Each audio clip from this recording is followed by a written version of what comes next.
हम कर रहे हैं चैप्टर नंबर 2। और चैप्टर नंबर 2 में हम चर्चा कर रहे हैं उपयोगिता की। उपभोक्ता संतुलन और उपभोक्ता संतुलन में उपयोगिता विश्लेषण। उपयोगिता विश्लेषण के द्वारा किस प्रकार से उपभोक्ता संतुलन प्राप्त किया जाता है, उसके अंतर्गत हमने पहला मेथड किया था। यदि हम एक वस्तु का उपभोग करते हैं या एक वस्तु का प्रयोग करते हैं तो उससे संबंधित हमारी शर्तें जो थी वो हमने चर्चा की और साथ ही साथ उसके न्यूमेरिकल्स भी किए। आज हम बात कर रहे हैं दो वस्तुओं की।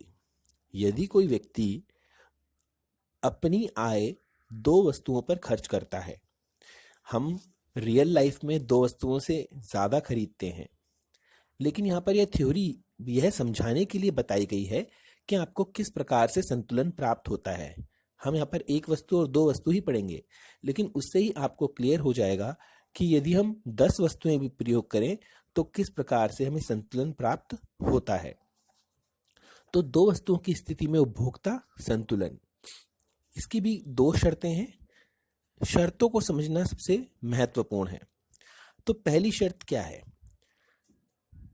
जब उपभोक्ता एक साथ दो वस्तुओं का उपभोग करता है, अर्थात वो दो वस्तुओं को यूज कर रहा है, तो वह उस समय संतुलन की स्थिति में होगा जब दोनों वस्तुओं से प्राप्त होने वाली सीमांत उपयोगिताएं समान हो जाती हैं। अर्थात दोनों वस्तुएं हैं, उससे जो उपयोगिता है वो इक्वल होनी चाहिए। यदि हम कहते हैं कि एक हमें लग रही है 7 पॉइंट के बराबर उपयोगी, तो दूसरी भी 7 पॉइंट के बराबर उपयोगी होनी चाहिए। अर्थात दोनों वस्तुओं की जो इंपॉर्टेंस है, उपयोगिता है, यूटिलिटी है, वो इक्वल होनी चाहिए। इसका फॉर्मूला MUX अपॉन में PX। MUX, X मतलब वस्तु, तो X वस्तु की सीमांत उपयोगिता बटे में PX का अर्थ है वस्तु X की कीमत। दो वस्तुएं हैं तो एक हमने X माना है और एक दूसरी वस्तु को माना है Y। तो पहली जो वस्तु है X, तो उसका फॉर्मूला हो गया MUX अपॉन में PX बराबर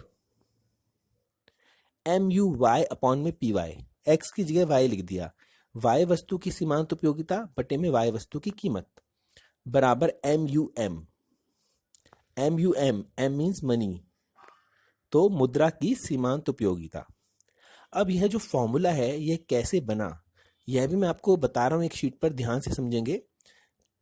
पहले मैं इसे बताया था MUX PX, मतलब MUX बटे में PX है, इसको जब भाग करें जो आंसर आएगा वो बराबर होना चाहिए MUY अपॉन में PY के और बराबर MUM के।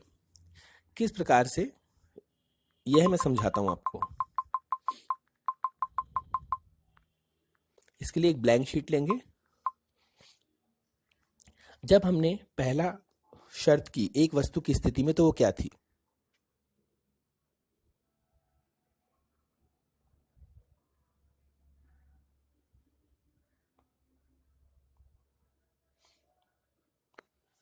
यह शर्त थी MUX अपॉन में MUM बराबर PX, एक वस्तु की स्थिति में जो हमने शर्त की। ठीक है, यहां पर MUM इसको इधर लेके जाया जा सकता है और PX को इधर लाया जा सकता है। हम स्थान चेंज कर रहे हैं और कुछ नहीं कर रहे, केवल प्लेस, स्थान चेंज कर रहे हैं। PX नीचे चला जाएगा, MUM ऊपर आ जाएगा। क्यों आएगा वो मैं आपको बाद में बताऊंगा। तो वैल्यू चेंज कर रहे हैं।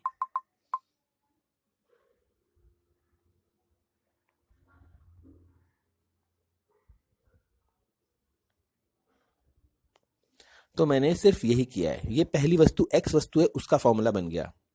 अब दूसरी वस्तु, तो दूसरी वस्तु का फॉर्मूला है X की जगह Y लग जाता है। एक वस्तु की स्थिति में बता रहा हूं Y का फॉर्मूला।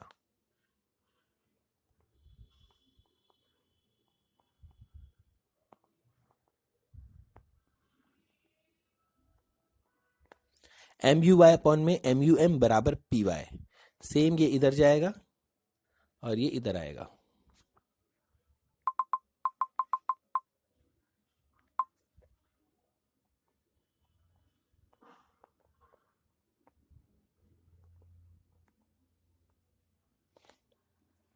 अब आप देखिए, यहां पर वस्तु X की बात की जा रही है, यहां पे वस्तु Y की बात की जा रही है। फॉर्मूले के अंदर कॉमन क्या है? यहां पर भी MUM है, यहां पर भी MUM है। इसीलिए हमने MUM को अलग कर लिया है। ठीक है, बचा क्या, ये वाला पोर्शन और ये वाला पोर्शन, तो यही उतारा है हमने।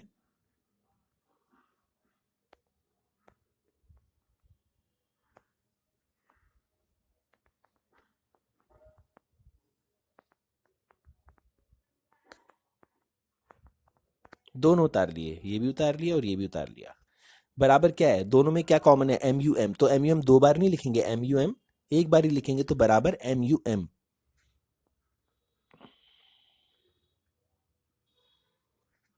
तो इस प्रकार से यही फॉर्मूला बन गया हमारा जो हम चाह रहे थे। देखेंगे सभी, ये देखो फॉर्मूला। तो ये फॉर्मूला इस प्रकार से बना है।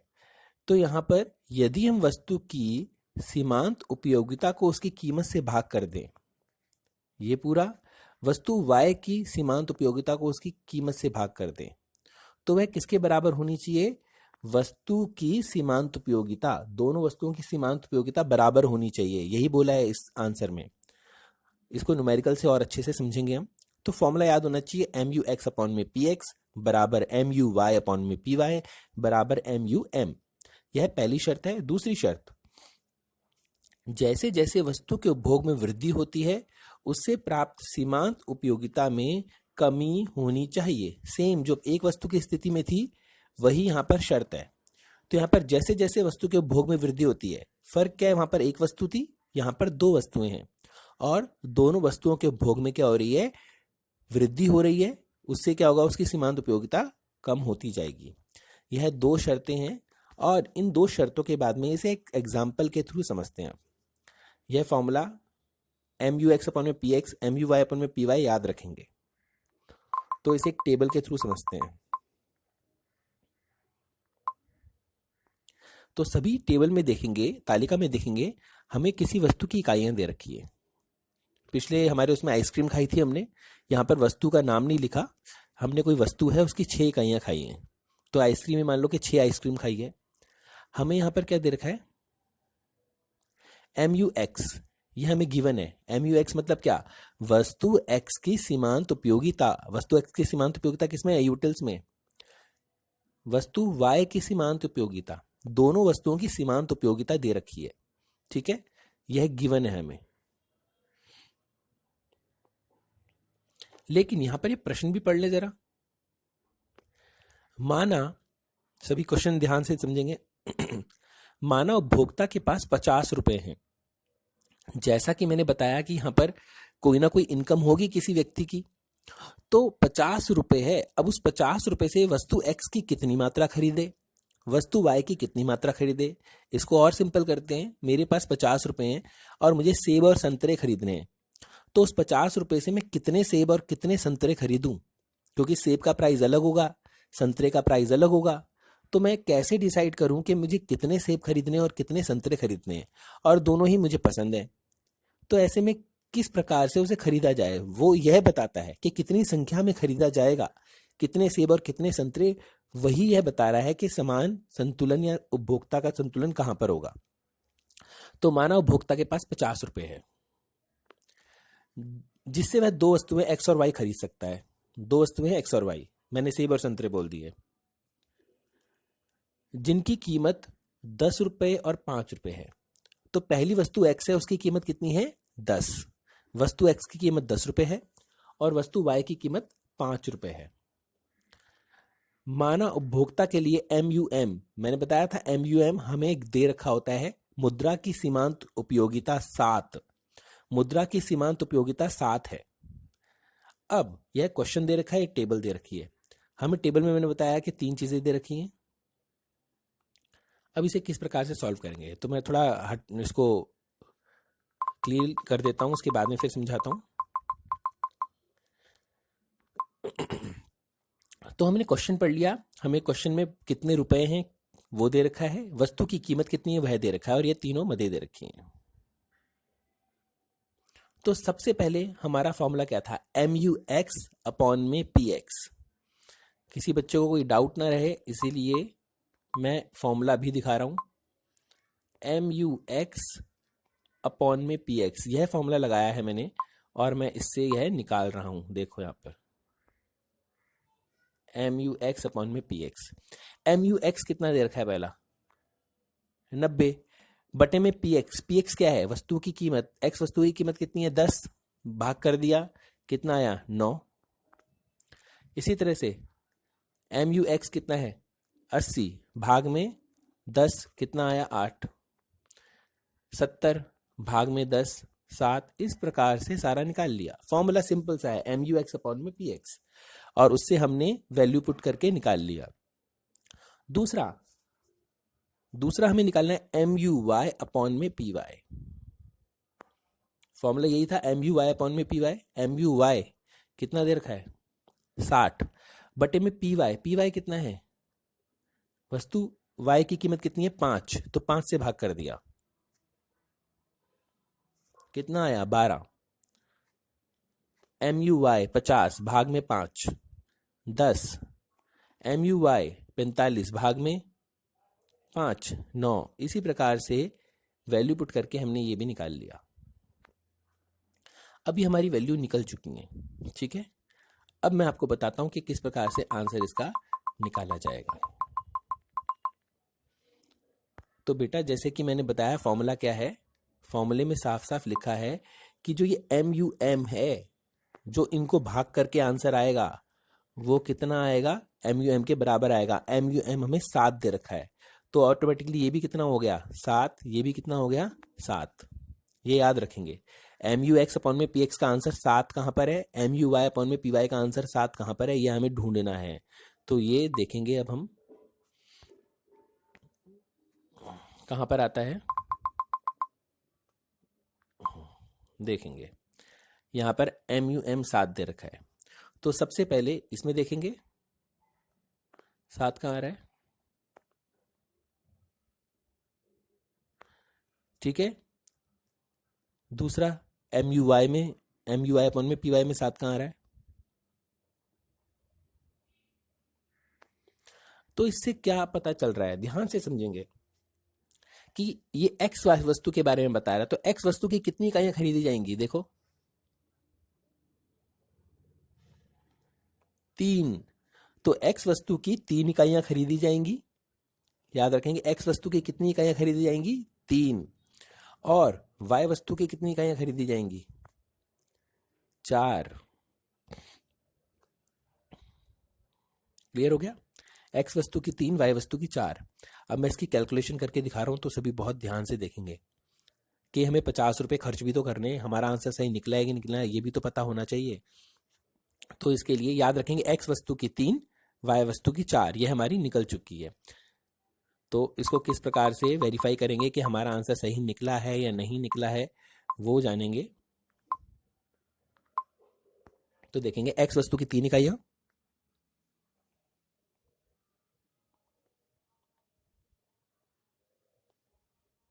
वाई वस्तु की 4 इकाइयां, ठीक है। अब फॉर्मूला क्या है, फॉर्मूला बिल्कुल ध्यान से देखना है।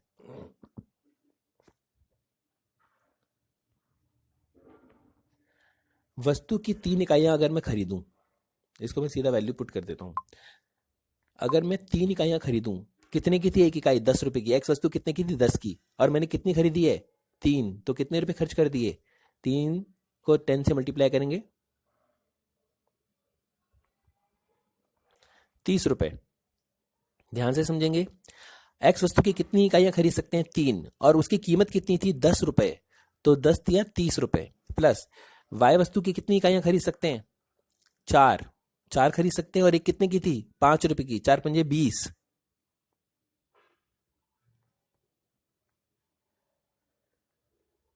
दोनों वस्तुओं पे मैंने कितने खर्च किए 50। हमें क्वेश्चन में दे रखा था कि कितने रुपए हैं 50, मैं दिखा भी देता हूं। हमें क्वेश्चन में दे रखा है क्लियरली कि हमारे पास कितने रुपए हैं 50 रुपए हैं। तो इस प्रकार से हम निकालते हैं कि किस वस्तु की कितनी इकाइयां खरीदनी है, और इससे हमें पता चलता है हमारा संतुलन कहाँ हो गया। हमारा संतुलन हो गया कि यदि हम वस्तु x की 3 इकाइयां और वस्तु y की 4 इकाइयां खरीदेंगे, तो हमारा MUM है वो 7 उसके बराबर होगा, और हमारे 50 रुपए भी पूरे खर्च हो जाएंगे। यहाँ ध्यान देने वाली बात यह है कि हमें रुपए पूरे खर्च करने हैं। ऐसे नहीं कि सर जी मैं तो 40 रुपए ही खर्च कर रहा हूँ। आपको 50 रुपए दिए तो 50 रुपए खर्च करने हैं, 100 रुपए दे रखे हैं तो 100 रुपए खर्च करने हैं। तो सभी को यह क्वेश्चन समझ में आया होगा। जिसको कोई भी डाउट हो वो वीडियो अगेन देखिए।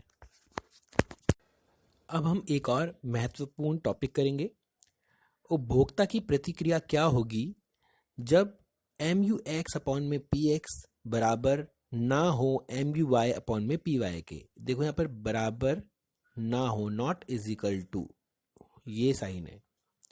तो नॉट इज इक्वल टू के अंदर दो सिचुएशन होती है, या तो एरो इस तरफ होगा या एरो इस तरफ होगा। ठीक है, ये दो सिचुएशन है जैसे हमने एक वस्तु में किया था। तो यहां पर सबसे पहले जब MUX अपॉन में PX बड़ा है, जिस तरफ यह निशान होता है इसका मतलब वो बड़ा है।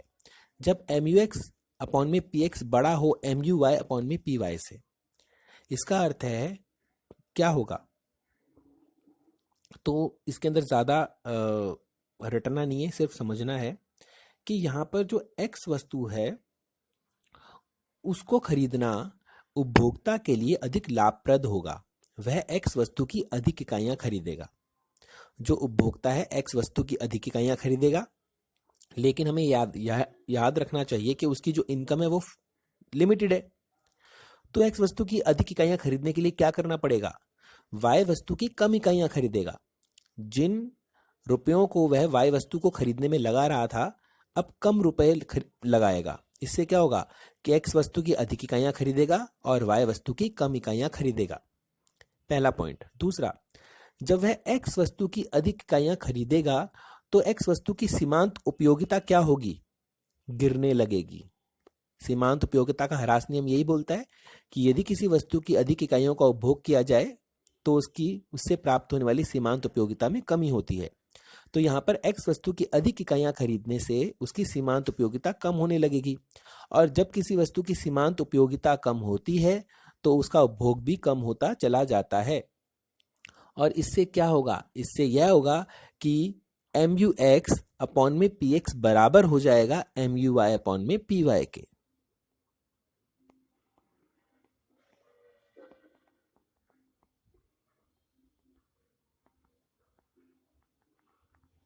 ठीक है बेटा, इसका लॉजिक दोबारा समझेंगे। जब एरो हमारा X की तरफ है तो X वस्तु की उपभोक्ता अधिक इकाइयां खरीदेगा, और अधिक इकाइयां खरीदेगा इसका अर्थ है कि Y वस्तु की कम इकाइयां खरीदेगा, क्योंकि वह Y वस्तु में से रुपया निकाल करके X वस्तु की अधिक मात्रा खरीद रहा है। पहला पॉइंट। जब X वस्तु की अधिक इकाइयां खरीदेगा तो उससे प्राप्त सीमांत उपयोगिता में कमी होने लग जाएगी। जब किसी वस्तु की सीमांत उपयोगिता कम होती है तो उपभोक्ता उसकी कम इकाइयां खरीदने लगता है, धीरे धीरे, उसी समय नहीं, धीरे धीरे। जिससे क्या होगा कि X वस्तु की जो खरीद रहा है वह कम होता जाएगा, और यह कब तक चलता रहेगा, जब तक उसकी सीमांत उपयोगिता बराबर ना हो जाए, उसकी उपयोगिता बराबर ना हो जाए। इसी तरह से दूसरा पॉइंट, MUX PX, यहां पर एरो इधर है तो यहां पर क्या है, MUY अपॉन में PY बड़ा है। MUY PY बड़ा है अपॉन में PY बड़ा है, इसका अर्थ क्या है, Y वस्तु की अधिक इकाइयां खरीदेगा और X वस्तु की कम। जिन रुपयों से वह X वस्तु खरीद रहा है उसमें से कुछ रुपए निकाल करके वह Y वस्तु खरीदने लगेगा, तो Y वस्तु अधिक खरीदेगा, X वस्तु कम। पहला पॉइंट। Y वस्तु अधिक खरीदने से उसकी सीमांत उपयोगिता में क्या हो जाएगी, कमी होती जाएगी, और यह कमी कब तक चलती रहेगी, जब तक कि दोनों, यही फॉर्मूला, जब तक कि दोनों बराबर ना हो जाएं। जब तक कि दोनों क्या ना हो जाए, बराबर। क्योंकि इसकी उपयोगिता क्या है, इसकी उपयोगिता कम है, इसकी अधिक है, तो यहां पर धीरे धीरे इसकी उपयोगिता क्या होती जाएगी, कम होती जाएगी, और दोनों बराबर हो जाएंगी। इसका प्रॉपर आंसर आपको आपकी बुक में या फिर आंसर PDF में मिल जाएगा, जो आपने आंसर कर लिए हैं कॉपी में, दोनों में आंसर मिल जाएगा, तो उसे एक बार ध्यान से पढ़ लेंगे। बस आपको ध्यान रखना है, एरो अगर X की तरफ तो X की अधिक इकाइयां खरीदेगा, एरो यदि Y की तरफ है तो Y की अधिक इकाइयां खरीदेगा।